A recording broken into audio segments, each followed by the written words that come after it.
नमस्कार साथियों। आज राजनीतिक दलों पे कुछ चर्चा होगी और चर्चा का विषय आज ये है कि अब लोकसभा और कई राज्यों के विधानसभा चुनाव आने वाले हैं और बहुत सारे व्यक्ति या व्यक्तियों के समूह जो हैं ये कोशिश करते हैं कि वो भी चुनाव लड़ सकें। और चुनाव लड़ने के लिए वैसे तो कोई बंदिश नहीं है कि राजनीतिक दल ही होना चाहिए, आप व्यक्तिगत रूप से भी चुनाव लड़ सकते हैं, लेकिन बहुत सारे व्यक्ति ऐसे होते हैं जिनको ऐसा लगता है कि शायद एक राजनीतिक मंच बनाना ठीक रहेगा और वो राजनीतिक मंच उन्हें पॉलिटिकल पार्टी समझ में आता है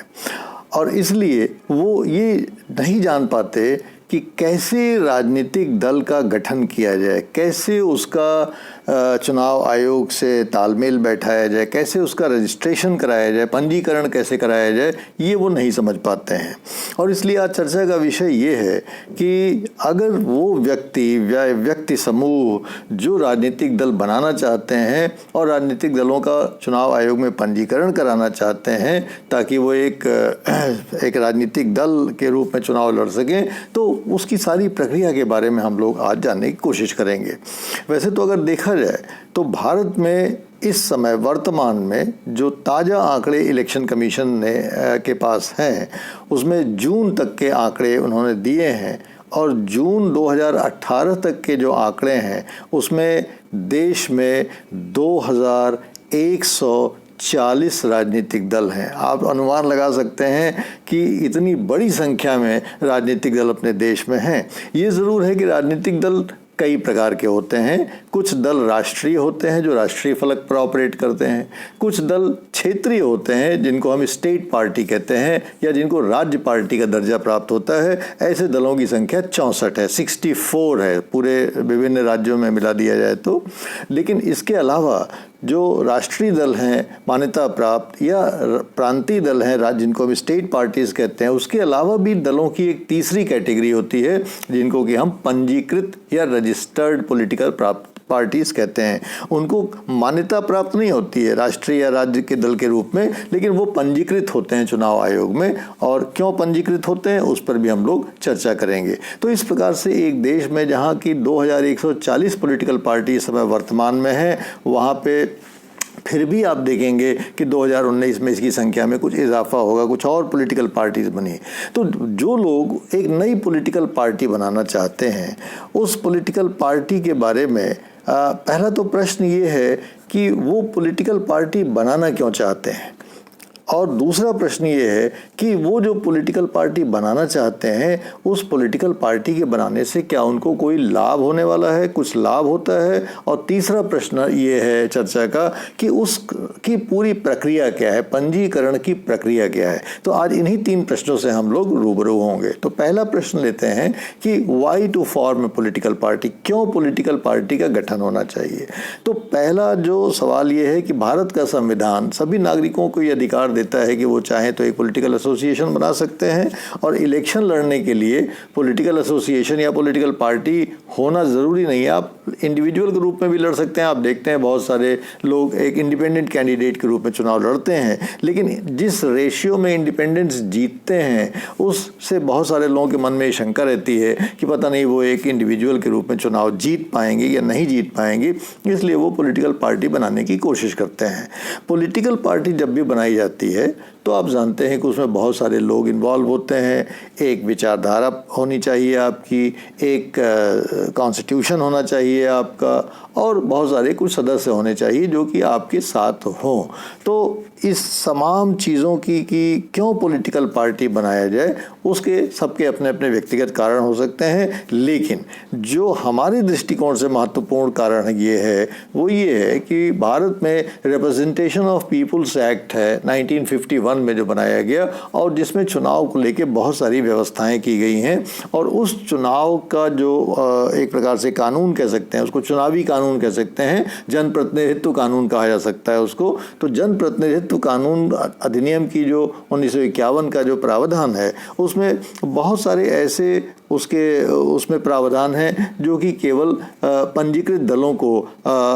या मान्यता प्राप्त दलों को ही उसका लाभ मिलता है। तो बहुत सारे लोग ऐसे सोचते हैं कि इंडिविजुअल के रूप में अगर हम चुनाव लड़ेंगे तो हम बहुत सारी उन सुविधाओं से वंचित हो जाएंगे, लेकिन अगर हम एक पॉलिटिकल पार्टी के रूप में चुनाव लड़ेंगे तो हमें इलेक्शन कमीशन बहुत सारी सुविधाएं देगा। एक तो ये उनके दिमाग में एंगल होता है। तो रिप्रेजेंटेशन पीपुल्स एक्ट अर्थात जन प्रतिनिधित्व अधिनियम की धारा 29A जो है वो रजिस्ट्रेशन ऑफ पॉलिटिकल पार्टी से डील करती है। तो आइए देखें कि दूसरा जो प्रश्न था कि ऐसी कौन कौन सी एडवांटेजेस हैं, ऐसे कौन कौन से लाभ हैं जो कि इलेक्शन कमीशन के पास अगर हम पंजीकृत हो जाते हैं तो एक पॉलिटिकल पार्टी के रूप में हमें मिलता है। जो सबसे इम्पॉर्टेंट मसला होता है पॉलिटिकल पार्टी के लिए वो ये है कि एक पॉलिटिकल पार्टी अगर एक इंडिविजुअल्स के रूप में मान लीजिए 10-20 लोग इधर उधर खड़े होते हैं निर्वाचन क्षेत्रों में, तो ये संभव है कि सबको अलग अलग चुनाव चिन्ह आवंटित हो जाए, क्योंकि वो इंडिविजुअल्स हैं, इंडिपेंडेंट्स हैं, किसी को कोई चुनाव चिन्ह मिल गया, किसी को कोई चुनाव चिन्ह मिल गया। लेकिन जब एक पॉलिटिकल पार्टी के रूप में आप चुनाव लड़ते हैं, चाहे वो आप पंजीकृत ही पॉलिटिकल पार्टी के रूप में हो, रजिस्टर्ड पॉलिटिकल पार्टी के रूप में ही चुनाव लड़ रहे हो, तो अगर आप इलेक्शन कमीशन के पास रजिस्टर्ड हैं, तो मान लीजिए उत्तर प्रदेश में रजिस्टर्ड है, मध्य प्रदेश में रजिस्टर्ड है, कहीं किसी राज्य में रजिस्टर्ड है, तो कम से कम उस राज्य में आपकी पॉलिटिकल पार्टी के बैनर पे जितने भी प्रत्याशी खड़े होंगे उत्तर प्रदेश में, उन सभी को कोशिश यही रहेगी चुनाव आयोग की कि एक समान सिंबल आपको, आपके सारे प्रत्याशियों को एक ही सिंबल, अगर किसी को तराजू सिंबल दिया गया तो उस पॉलिटिकल पार्टी जो पंजीकृत है इलेक्शन कमीशन, अगर वो 50 कैंडिडेट खड़ा करती है तो 50 कैंडिडेट को हर निर्वाचन क्षेत्र में तराजू ही दिया जाएगा, या अगर ताला दिया जाता है, या अगर मोमबत्ती दी जाती है, अगर पतंग दिया जाता है, तो उसको वही चुनाव चिन्ह सारे निर्वाचन क्षेत्रों में आवंटित होगा। अन्यथा अगर पंजीकृत नहीं है तो कहीं आपका प्रत्याशी चुनाव चिन्ह पतंग पे लड़ेगा, कहीं वो ताले पे लड़ेगा, कहीं वो प्याले पे लड़ेगा, कहीं फुटबॉल पे लड़ेगा, कहीं किसी चीज़ पे लड़ेगा, कोई भी सिंबल उसको अलॉट किया जा सकता है, उसमें कोई एक रूपता नहीं होती है। तो एक तो ये एडवांटेज है। दूसरा जो सबसे बड़ा एडवांटेज होता है वो ये होता है कि जब आप इलेक्शन कमीशन के पास एक पॉलिटिकल पार्टी के रूप में रजिस्टर हो जाते हैं, पंजीकृत हो जाते हैं, तो इस बात की संभावना होती है कि अब आपका एक संगठित स्वरूप हो गया, और संगठित स्वरूप होने के कारण आपके जितने भी प्रत्याशी चुनाव मैदान में लड़ेंगे उन सभी के मतों को जोड़कर इलेक्शन कमीशन ये देखेगा कि आपको एक पॉलिटिकल पार्टी के रूप में कितने प्रतिशत मत प्राप्त हुए हैं। आप पूछेंगे ये प्रतिशत मतों का इससे क्या लेना देना है? इससे लेना देना ये है कि आगे चल के हम लोग किसी दूसरे वीडियो में इसको डिस्कस करेंगे कि पॉलिटिकल पार्टीज को मान्यता कैसे मिलती है, राष्ट्रीय पॉलिटिकल पार्टी की मान्यता कैसे मिलती है, राज्य के पॉलिटिकल पार्टी की मान्यता। तो जब कोई चुनाव आयोग के पास कोई राजनीतिक दल पंजीकृत हो जाता है तो उसके द्वारा प्राप्त किए गए सारे मतों को उस राज्य में या अन्य राज्यों में जोड़ लिया जाता है कि राज्यवार उसको कितने मत प्राप्त हुए हैं, और आगे चल के वो एक क्राइटेरिया बनता है कि उनको राज्य पार्टी का दर्जा दिया जा सके। तो पंजीकृत पॉलिटिकल पार्टी प्रथम स्टेप है, और उसके आगे का जो स्टेप है कि अगर आगे चल के आपके राजनीतिक एम्बिशन है कि आप एक राज्य में अपनी पहचान बनाना चाहते हैं और एक पॉलिटिकल पार्टी के रूप में आपको मान्यता चाहिए आगे चल के, तो एक है पंजीकरण और दूसरा है मान्यता। तो अभी मान्यता का प्रश्न हम लोग डिस्कस नहीं कर रहे हैं, लेकिन मान्यता हर पॉलिटिकल पार्टी ये चाहेगी कि अगर वो चुनाव आयोग के पास पंजीकृत है तो आज नहीं तो कल, कल नहीं तो परसों उसको राज्य पार्टी की मान्यता प्राप्त हो जाए। तो दूसरा एडवांटेज ये है कि इलेक्शन कमीशन के पास पंजीकरण होने से आपके सभी प्रत्याशियों के मतों को जोड़ के इस बात का इलेक्शन कमीशन आगे चल के निपटारा करेगा कि आपको एक राज्य पार्टी का दर्जा दिया जाए या नहीं दिया जाए। तो इस प्रकार से ये इम्पॉर्टेंट है। और आप पूछेंगे कि इसका लाभ क्या है? इसका लाभ ये होता है कि जिस समय आपको एक राज्य पार्टी का दर्जा दे दिया जाता है तो पूरे राज्य में आपके एक सिंबल पे एक अधिकार हो जाता है। अब वो सिंबल किसी को नहीं मिलेगा, आपके जितने भी प्रत्याशी लड़ेंगे सारे प्रत्याशियों को वही सिंबल मिलेगा। और फिर स्टेट पार्टी के रूप में जब आपकी मान्यता हो जाती है तो फिर आगे चल के आप राष्ट्रीय पार्टी के लिए कोशिश कर सकते हैं कि आपको राष्ट्रीय पार्टी की मान्यता प्राप्त हो। और राष्ट्रीय पार्टी की जब आपको मान्यता प्राप्त होती है तो एक ही सिंबल पूरे देश में आपको आवंटित होता है। चाहे किसी राज्य से आप चुनाव लड़ेंगे लेकिन आपको आपकी पार्टी के प्रत्याशियों को एक ही सिंबल आवंटित किया जाएगा। तो ये इसका एक बहुत महत्वपूर्ण इशू है जो कि हम लोगों को ध्यान रखना चाहिए, क्योंकि जो स्टेट पार्टीज़ हैं और जो नेशनल पार्टीज़ हैं उनको और भी बहुत सारे एडवांटेजेस होते हैं जो कि पंजीकृत पॉलिटिकल पार्टी को नहीं मिलते हैं। जैसे कि जो रिकॉग्नाइज्ड नेशनल और स्टेट पार्टीज़ हैं उनको केवल नॉमिनेशन के लिए एक प्रपोजल चाहिए होता है, उनको 2 इलेक्टोरल रोल्स के सेट मिलते हैं, उनको आकाशवाणी और दूरदर्शन पे आगे चल के बहुत सारे समय मिलते हैं कि वो अपनी बातों को कह सकें। तो ये तमाम एडवांटेजेस मिलते हैं। लेकिन पंजीकृत होने का एक और बहुत महत्वपूर्ण पहलू और फाइनेंशियल पहलू ये है कि पॉलिटिकल पार्टी, चाहे वो पंजीकृत हो और चाहे वो मान्यता प्राप्त राज्य का दर्जा हो और चाहे मान्यता प्राप्त राष्ट्रीय पार्टी का दर्जा हो, एक वित्तीय पक्ष उसके साथ जुड़ जाता है। और वो ये जुड़ जाता है कि अगर आप एक पॉलिटिकल पार्टी के रूप में इलेक्शन कमीशन के पास रजिस्टर्ड भी हैं, अर्थात पंजीकृत भी हैं, तो भी आप किसी भी व्यक्ति से या किसी भी गैर सरकारी कंपनी से कितना भी अमाउंट ऑफ डोनेशन प्राप्त कर सकते हैं, जो कि कंपनीज एक्ट 1956 के प्रावधानों के अंतर्गत वैध होना चाहिए। अर्थात एक कंपनीज एक्ट बना हुआ है जिसमें पता है कि कंपनी किस तरीके से पॉलिटिकल पार्टी को फंडिंग कर सकती है, डोनेशंस दे सकती है। तो जब आपकी एक पॉलिटिकल पार्टी के रूप में पंजीकरण हो जाता है तो आप किसी भी नॉन गवर्नमेंटल या इंडिविजुअल किसी व्यक्ति से, नॉन गवर्नमेंटल कंपनी या किसी इंडिविजुअल से एनी अमाउंट ऑफ डोनेशन प्राप्त कर सकते हैं। वो उसकी सूचना आपको इलेक्शन कमीशन को देनी पड़ती है, वो एक दूसरा मसला है, लेकिन आपका फाइनेंशियल पक्ष स्ट्रांग हो जाता है। एक व्यक्ति के रूप में आपको कोई डोनेशन नहीं देगा, एक व्यक्ति के रूप में आपको कोई कंपनी डोनेशन नहीं लेकिन एक पॉलिटिकल पार्टी के रूप में आपको डोनेशन प्राप्त हो सकता है। अब तीसरा इशू देखते हैं कि अगर किसी को पॉलिटिकल पार्टी के रूप में पंजीकृत होना है चुनाव आयोग के पास, तो उसको करना क्या चाहिए। देखिए, इसमें सबसे अहम बात यह है कि जो भी पॉलिटिकल पार्टी बनाता है उसको सबसे गांठ बांध के तो चीज़ ये समझनी है कि जिस दिन पॉलिटिकल पार्टी का गठन होगा उसके 30 दिन के अंदर ही आपको चुनाव आयोग को अप्रोच करना पड़ेगा। ये बहुत ही इंपॉर्टेंट क्राइटेरिया है, क्योंकि अगर 30 दिन से ज़्यादा हो गया, 31वां दिन पार्टी के गठन के लिए हो गया, तो आप टाइम बार्ड हो जाएंगे, आपको चुनाव आयोग नहीं रिकॉग्नाइज करेगा, आपको फिर से पूरी प्रक्रिया पे जाना पड़ेगा, आपको दोबारा पार्टी का गठन करना पड़ेगा। तो इस प्रकार से जो लोग भी पार्टी का गठन करने की सोच रहे हों लोकसभा चुनाव के पहले या राज्यों की विधानसभाओं के पूर्व, उनको इस बात का बहुत ध्यान रखना चाहिए कि अगर एक पॉलिटिकल पार्टी के रूप में वो चुनाव लड़ते हैं तो उनको अपने गठन के 30 डेज के अंदर ही चुनाव आयोग को अपना आवेदन भेजना पड़ता है, और अन्यथा वो टाइम बार्ड हो जाता है।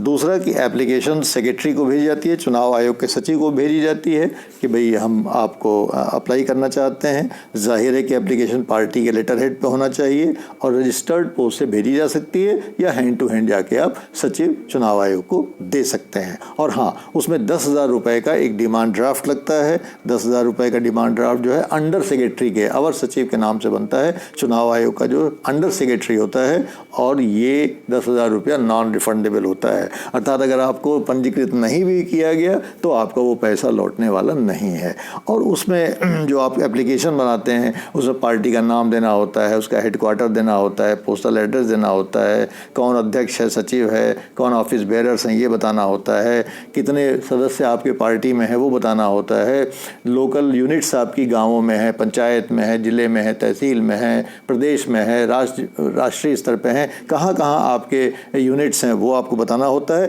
और ये भी बताना होता है कि क्या आपकी पार्टी का कोई एमपी या एमएलए भी है जो कि लोकसभा या राज्यों की किसी विधानसभा में हो, पहली चीज़।